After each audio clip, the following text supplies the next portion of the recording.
Assalamualaikum warahmatullahi wabarakatuh. Salam sehat, tetap semangat. Kami dari kelompok 1 ingin menjelaskan tentang sistem kontrol motor DC. Untuk itu, izinkan saya memperkenalkan diri. Saya Wijamuta Wijaya dengan 3 digit NIM terakhir 002. Dan saya di sini juga tidak sendiri karena ditemani oleh rekan-rekan saya, yakni Perkenalkan, nama aku Siti Lailatu Syifa dengan 3 digit NIM akhir 005. Halo semuanya, perkenalkan nama saya Rafli Dodo Putra dari kelompok 1. Perkenalkan, nama saya Irsad Wasiruskuloh dengan 3 digit NIM terakhir 024. teori kontrol kecepatan motor DC. Kontrol kecepatan motor DC adalah teknik untuk mengatur kecepatan putaran motor sesuai dengan kebutuhan. Prinsip utamanya adalah mengubah tegangan rata-rata yang diterapkan pada motor. Jadi semakin tinggi tegangan rata-rata, semakin cepat pula motor berputar. Dan juga sebaliknya. Dalam sistem modern, kontrol kecepatan biasanya dilakukan dengan menggunakan pulse width modulation atau dikenal dengan PWM. PWM bekerja dengan menghasilkan sinyal pulsa yang memiliki duty cycle bervariasi. Duty cycle adalah persentase waktu sinyal dalam keadaan on selama satu siklus penuh. Tegangan rata-rata yang diterapkan pada motor dihitung berdasarkan rumus V average sama dengan V supply dikali duty cycle per 100. Jika duty cycle tinggi mendekati 100%, tegangan rata-rata mendekati tegangan sumber, sehingga motor berputar lebih cepat. Sebaliknya, jika duty cycle rendah mendekati 0%, motor berputar lebih lambat atau bahkan berhenti. Sistem pada diagram Simulink memanfaatkan input digital dari pin 2 dan pin 3. Pin 2 dan pin 3 pada Arduino untuk menentukan logika kontrol, dan logika ini diproses menggunakan blok perbandingan relasional operator dan blok penjumlahan sum blok, menghasilkan sinyal kontrol yang diteruskan ke pin 5 Arduino. Pin 5 menghasilkan sinyal PWM dengan duty cycle tertentu yang menentukan kecepatan motor.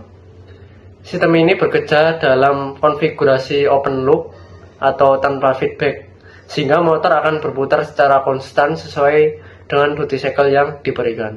Saya akan menjelaskan tentang cara membuat blok di Simulink. Untuk cara membuat blok di Simulink sendiri, yang pertama yaitu membuka MATLAB dan Simulink dengan cara menjalankan MATLAB, lalu klik pada menu Simulink untuk membuka antarmuka Simulink. Kemudian pilih blank model untuk memulai dari awal. Untuk langkah selanjutnya, itu langkah yang kedua, menambahkan blok. Di sini kita menggunakan library browser untuk menambahkan blok yang diperlukan. Apabila sudah, klik kanan pada area model, lalu pilih add block atau bisa juga seret blok dari library browser ke dalam kanvas. Untuk langkah yang selanjutnya, itu langkah yang ketiga, menambahkan blok dasar yang diperlukan, yaitu Arduino digital input dan digital output, constant block, scope block, sum block, dan relational operator. Untuk langkah yang keempat, yaitu menghubungkan blok dengan cara klik dan tahan pada titik keluaran atau output blok, lalu tarik ke titik masukan atau input blok berikutnya, serta memastikan jalur terhubung dengan benar. Untuk langkah yang kelima, yaitu mengatur parameter blok dengan cara klik kanan pada blok, lalu pilih blok parameters untuk mengatur nilai konstanta, logika, frekuensi, atau parameter lainnya.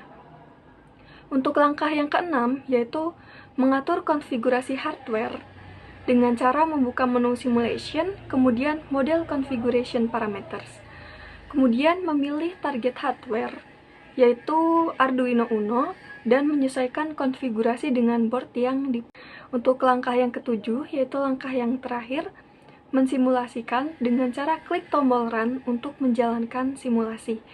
Demikian cara membuat blok di Simulink yang dapat saya sampaikan.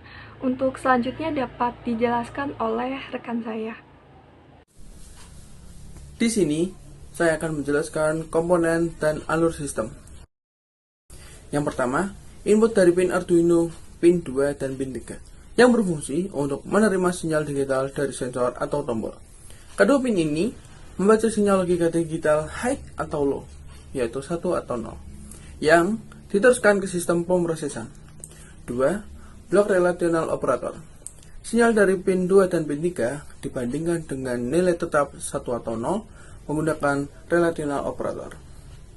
Hasil dari blok ini akan menjadi nilai logika boolean true or false yang menentukan apakah suatu kondisi terpenuhi atau tidak. Yang ketiga, ada blok sum. Blok ini menjumlahkan output dari relational operator dan nilai konstan lainnya. Penjumlahan ini menghasilkan nilai output yang akan digunakan untuk mengontrol kecepatan atau arah motor DC. Yang keempat, blok konstan, nilai 2 dan 250. Nilai 2 digunakan untuk menambahkan offset pada sinyal hasil perhitungan. Nilai 250 digunakan sebagai parameter yang akan diteruskan ke bagian output. Mungkin sebagai sinyal PWM atau pulse width modulation untuk mengontrol kecepatan motor. Yang kelima, ada blok delay. Blok ini menunda perubahan sinyal sebelum diteruskan ke output. Fungsi delay ini adalah untuk mencegah perubahan mendadak pada sinyal, sehingga motor DC akan beroperasi dengan lebih stabil. Yang terakhir atau yang keenam, blok output pin 5. Pin 5 Arduino digunakan sebagai output digital dengan frekuensi PWM default. Nilai output yang diterima dari blok sebelumnya akan dikirimkan ke motor DC untuk mengontrol kecepatannya. Pada bagian saya akan menjelaskan kenapa sih motor DC itu berputar secara terus-menerus searah jarum jam. Yang pertama itu sinyal PWM yang dihasilkan. Karena sinyal PWM yang dihasilkan dari pin 5 Arduino digunakan untuk mengontrol kecepatan motor. Dalam konfigurasi yang kami buat, duty cycle PWM tetap besar, sehingga motor akan menerima arus yang konstan. Jika hanya satu arah sinyal PWM yang dihasilkan, maka motor pun akan berputar secara satu arah terus-menerus. Lalu, tidak ada logika atau untuk membalikan arah putaran motor tersebut. Pada diagram yang kami buat, tidak ada blok atau logika yang memodifikasi arah dari si putaran PWM-nya atau si putaran si motornya tersebut. Akibatnya, motor hanya menerima sinyal untuk berputar dalam satu arah saja. Lalu, konstanta yang tinggi. Konstanta yang kami gunakan yaitu sebesar 250. Memastikan motor akan bergerak terus dengan kecepatan penuh tanpa interupsi. Lalu, kondisi sistem yang tetap.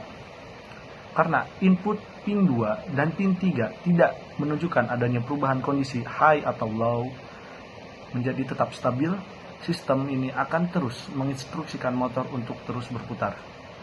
Lalu, pada sistem ini bekerja dengan input. Kesimpulannya, sistem ini bekerja dengan membaca input digital pin 2 dan pin 3 Arduino, memproses logika menggunakan operator perbandingan dan matematika. Kemudian, menghasilkan sinyal PWM pada pin 5 yang nantinya untuk mengontrol putaran si motor DC tersebut. Karena tidak ada peraturan untuk membalikan arus arah putaran, motor DC akan terus berputar searah jarum jam secara konstan. Lalu, kecepatan motor ditentukan oleh duty cycle PWM yang kami gunakan, yang dikontrol oleh blok konstan sebesar 250 pada diagram yang kami buat tersebut.